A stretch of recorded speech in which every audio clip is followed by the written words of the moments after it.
안녕하세요. 유한타증권에서 제약바이오 담당하고 있는 하현수라고 합니다. 셀트리온 관련된 자료를 작성을 했고요. 올해부터 미국에서 램시마 SC의 미국명이죠. 진펜트라의 판매를 시작을 했고, 최근엔 또 이제 경구용 바이오시밀러 의약품을 개발하고 있는 파트너사인 라니 테라피틱스에서 긍정적인 데이터를 발표를 한 것들에서 좀 주목을 해볼 만하다라고 좀 생각을 하고 있습니다. 일단 진펜트라 같은 경우는 미국에 출시하기 이전부터 2020년부터 유럽에서 이미 램시마 SC를 판매를 하고 있고, 램시마 SC는 보시는 것처럼 매 분기마다 유럽 시장의 점유율들을 꾸준히 올라가는 모습들을 보여주면서 시장에서 점유율 확대를 계속하는 모습들을 보여주고 있고, 그리고 유럽에서 판매를 통해서 얻어진 리얼월드 데이터나 리얼월드 에비던스를 통해서 이런 것들을 학회에서 지속적으로 발표를 하고 있고, SC가 가진 장점을 통해서 혈중에서도 IV 대비해서 우수한 혈중 농도들을 유지를 하고 있는 모습들을 보여주면서 SC가 가지는 장점들에 대한 데이터들을 계속 쌓고 있다라고 생각을 하고 있습니다. 진펜트라는 이제 3월부터 미국에서 판매를 시작을 했었고, 출시 이후에 좀 빠르게 주요 PBM 중 하나인 익스프레스 스크립츠의 이제 선호의약품 등재가 마쳤고, 나머지 두 개 주요 PBM들에도 이제 상반기에 등재를 목표로 하고 있으면서, 이외에도 이제 중소형 PBM들에도 지속적으로 등재가 되면서 처방이 시작되고 있고, 익스프레스의 처방이 시작되는 7월 이후부터는 좀 본격화되지 않을까라고 좀 생각을 하고 있는데, 미국에서 이렇게 PBM들 등재가 좀 빠르게 이루어지고 있는 이유 중에 하나는, 미국 같은 경우가 워낙 병원 방문에 따른 비용들이 높다 보니까 SC로 전환을 했을 때는 투약 편의성을 높일 수 있다는 측면뿐만 아니라, 환자들이 당연히 투약 편의성을 높다라는 장점들도 있지만 PBM적인 측면에서 봤을 때도 병원 방문에 따른 비용 지출을 줄일 수 있다라는 측면에서 진펜트라에 대한 기대가 높다라고 좀 보시면 될 것 같고, 미국 같은 경우는 유럽 대비해서 훨씬 비싼 약가들을 좀 판매를 시작을 했는데, 또 추가적으로 미국 같은 경우는 전체 의약품 시장에서 차지하는 비중은 50%가 조금 안 되는 수준이지만, 자가면역 질환 시장에서는 거의 70% 이상의 시장 점유율을 가지고 있다 보니까 훨씬 더 유럽 시장보다는 큰 수익성들을 기대할 수 있다라고 좀 판단을 하고 있어서, 동사 수익성을 가장 빠르게 개선을 할 수 있는 부분은 이제 진펜트라의 미국 판매 추이에 따라 수익성 개선이 이루어질 거다라고 좀 전망을 하고 있습니다. 동사가 이제 램시마 SC 진펜트라를 개발을 하면서 제형 바이오베터를 통한 시장 경쟁력을 확보를 하고 있다면, 중장기적으로 바라보는 것들은 경구용 항체의약품 개발에 대한 좀 투자들을 하고 있는 모습들,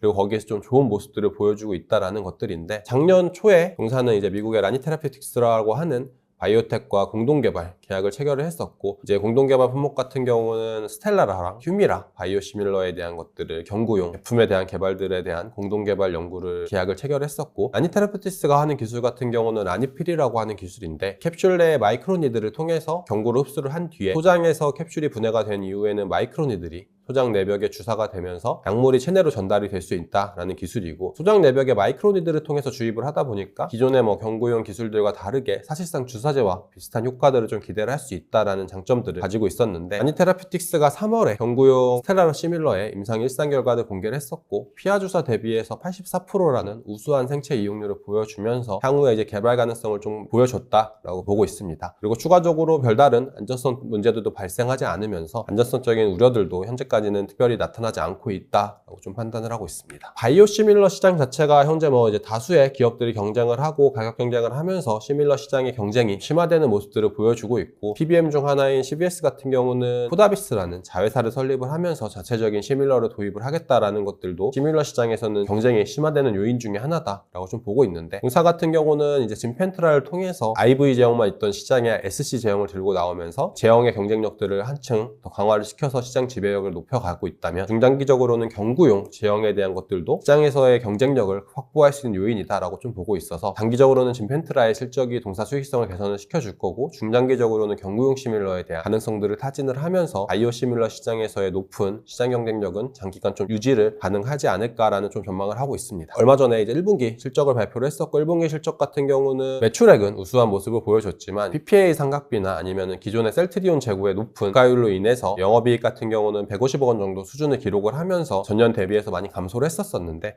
셀트리온의 헬스케어의 기존 재고 같은 경우는 이제 빠르게 소비가 되면서 원가율 개선이 분기가 지나면서 계속적으로 올라가는 모습들을 보여줄 거고, PPA 상각비도 하반기부터는 분기에 한 70억 원 정도 내외 수준으로 낮아지면서, 거기에 추가적으로 진펜트라 처방이 본격화되는 3분기부터는 큰 폭으로 이익 개선이 될 거다라고 좀 생각을 하고 있고, 내년부터는 본격적인 이익 개선 구도로 들어가면서 과거보다도 우수한 이제 수익성을 좀 기대할 수 있겠다라고 좀 생각을 하고 있어서, 매수 의견 의견과 함께 목표 주가 23만 원으로 이제 분석을 다시 재개를 합니다. 짐펜트라 미국 판매가 시작이 됐고 미국 같은 경우는 높은 병원비로 인해서 PBM들에게도 짐펜트라는 충분히 매력적인 파이프라인이다 라고 좀 생각을 하고 있습니다. 짐펜트라 같은 경우는 미국에서 유럽 대비해서 높은 판매 가격을 통해서 우수한 수익성을 좀 기대할 수 있다라는 측면에서는 짐펜트라가 본격적으로 판매되는 3분기부터는 동사의 수익성 개선이 확연히 이루어질 수 있겠다라고 좀 생각을 하고 있고, 중장기적으로는 이제 라니필이라고 하는 경구용 바이오시밀러 개발 기술을 통해서 경구용 바이오시밀러를 개발함으로써 향후에 장기적으로 바이오시밀러 시장에서의 높은 지배력을 유지를 할 수 있겠다라고 좀 생각을 하고 있어서 매수 의견과 목표 주가 23만 원을 제시를 드립니다. 네, 감사합니다.